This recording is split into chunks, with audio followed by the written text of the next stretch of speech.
വിജയ് നായകനായ ജനനായകന് മദ്രാസ് ഹൈക്കോടതി UA certificate നൽകാൻ ഉത്തരവിട്ടതിന് പിന്നാലെ റിലീസ് തടയാൻ അതിവേഗ ഇടപെടലുമായി സെൻസർ ബോർഡ്.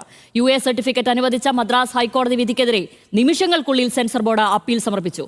ചിത്രം റിവൈസിംഗ് കമ്മിറ്റിക്ക് വിട്ട സെൻസർ ബോർഡ് നടപടിക്കെതിരെ അതിരൂക്ഷ വിമർശനമാണ് ഹൈക്കോടതിയുടെ ഭാഗത്തു നിന്നും ഉണ്ടായത്.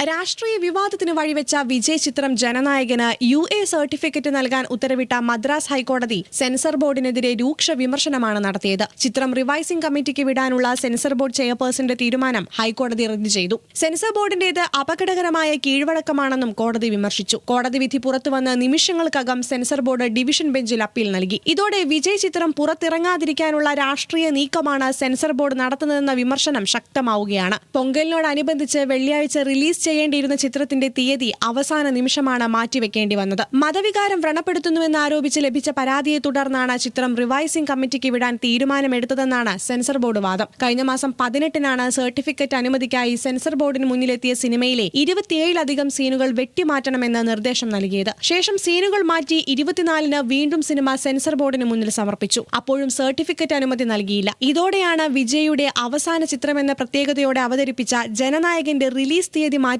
തെന്നിന്ത്യയിൽ വലിയ രാഷ്ട്രീയ കോളിളക്കമുണ്ടാക്കിയത്. ബോർഡിന് വേണ്ടി അഡീഷണൽ സോളിസിറ്റർ ജനറൽ സുന്ദരേഷനാണ് ഹാജരായത്. ഇന്ന് ഉച്ചയ്ക്ക് ശേഷം സെൻസർ ബോർഡ് നൽകിയ അപ്പീൽ മദ്രാസ് ഹൈക്കോടതി ഡിവിഷൻ ബെഞ്ച് പരിഗണിച്ചേക്കും. National desk, news Malayalam.